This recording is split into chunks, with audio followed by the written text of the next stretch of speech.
కొన్ని స్టోరీస్ మనం వింటాం, మనం చూస్తాం, న్యూస్లో వింటాం, రియల్గా కూడా చూస్తాం. కానీ కొన్ని స్టోరీస్ మాత్రం మన హార్ట్ని డీప్గా టచ్ చేసేస్తాయి కదా, మన ఆలోచనలే మార్చేస్తాయి కదా.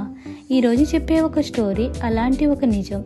ఈ రోజుల్లో తల్లిని బడ్డెన అనుకునే కొడుకులు, కూతుర్లు చూసాం కదా. బ్రదర్స్ ఆస్తుల కోసం కొట్లాడుకోవడము చూసాం కదా. ఆస్తులు లేకపోయినా ఇగోతో దూరం అయ్యే బ్రదర్స్ అండ్ సిస్టర్స్ని చూసాం కదా. నువ్వు చూడు నేను చూస్తా అని పేరెంట్స్ని కూడా రెస్పాన్సిబిలిటీగా మార్చేస్తున్నారు కదా. పేరెంట్స్ లేకుండా కూడా, రీజన్ కూడా లేకుండా, ఆస్తులు కూడా ఏమీ లేకుండా ఇగో జెల్సీ ఈర్చతో కొట్టుకునే బ్రదర్స్ అండ్ సిస్టర్స్ని చూసాం కదా. అన్న కోసం స్మాల్ సాక్రిఫైస్ చేసే బ్రదర్స్ని చూసామా. బ్రదర్స్ అండ్ సిస్టర్స్ బాండింగ్ ఇలాగే ఉండాలి అనుకునే వాళ్ళని చూసామా. రిలేషన్షిప్స్ స్లోగా కనిపించడం తగ్గాయని ఫీల్ అవుతున్నారా? స్లోగా అన్నీ మర్చిపోయి ఎవరికి ఎవరూ అవసరం లేదు అనుకునేలాగా ఈ ప్రపంచంలో చాలా మంది స్వార్థం కోసమే బతికేస్తున్నారు కదా.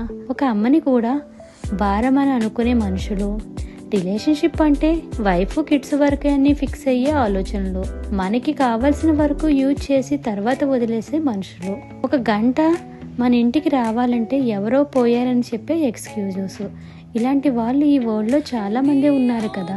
అనిపించిందా ఈ లోకంలో మంచి రిలేషన్షిప్సే లేవని? కానీ జీవితంలో ఒక ఫ్యామిలీని చూస్తారు ఎవరైనా, ఆ ఫ్యామిలీ వల్ల మీ ఆలోచనలు మారిపోతాయి, మీ దృష్టిలో ఈ ప్రపంచమే మారిపోతుంది. నేను నా లైఫ్లో ఒక ఫ్యామిలీని చూశాను. హాస్పిటల్లో ఒక పెద్ద ఆయన ఎమర్జెన్సీ రూమ్లో ఉన్నారు. అతని చుట్టూ 2 కుమారులు, 3 బ్రదర్స్, 2 సిస్టర్స్ కూడా ఉన్నారు. ఒక కొడుకు సైలెంట్గా బిల్ పే చేస్తున్నాడు, ఇంకొక కొడుకు కామ్గా డాక్టర్తో మాట్లాడుతున్నాడు. బ్రదర్స్ అందరూ అన్న హ్యాపీగా హెల్తీగా రావాలని కోరుకుంటున్నారు.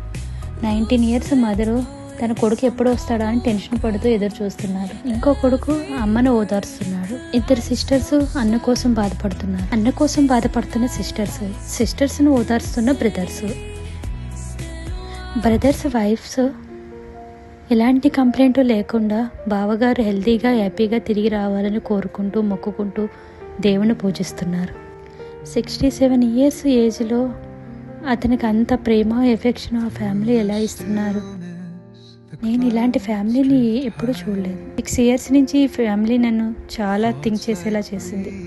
ఇంత లవ్ అండ్ ఎఫెక్షను ప్రతి పర్సన్లోనే ఉంది ఆ ఇంట్లో.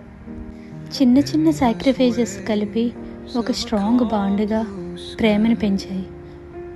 అప్పుడు నాకు అర్థమైంది, ఫ్యామిలీ అంటే బ్లడ్ మాత్రమే కాదు, ఫ్యామిలీ అంటే ఒక ఫీలింగు. ఈ లోకంలో చెడు ఉంది, మంచి కూడా ఉంది. మంచి వాళ్ళు షో అప్ చేయరు, వాళ్ళు చెప్పరు కూడా, కానీ వాళ్ళ యాక్షన్స్, వాళ్ళ మంచితనం ఎప్పుడు చూపించాలో అప్పుడు చూపిస్తారు. లైఫ్ అంటే లవ్ అండ్ ఎఫెక్షను అని ఇప్పుడు అర్థమైంది. మీరు ఇలాంటి ఫ్యామిలీస్ని చూసారా? మీరు అలాంటి ఫ్యామిలీస్లో ఒకరు అయ్యి ఉన్నారా? అయితే కామెంట్ బాక్స్లో కామెంట్ చేసి చెప్పండి. మనం మంచి వాళ్ళమని అనుకుంటే సరిపోదు, అది చూపించాలి అవసరమైనప్పుడు. ఎందుకంటే నిజమైన మంచితనము ఎప్పుడూ సైలెంట్గా ఉంటుంది, కంప్లైంట్ ఇవ్వదు, ఎక్స్పెక్టేషన్స్ ఉండవు, చేయాల్సినవి చేస్తారు హార్ట్ఫుల్గా. ఆ పెద్ద ఆయన హెల్తీగా హ్యాపీగా హాస్పిటల్ నుంచి తిరిగి రావాలని మనస్ఫూర్తిగా కోరుకుంటున్నా. ఆ గాడ్ బ్లెస్సింగ్స్ ఎప్పుడూ ఆయన పైన ఉండాలని.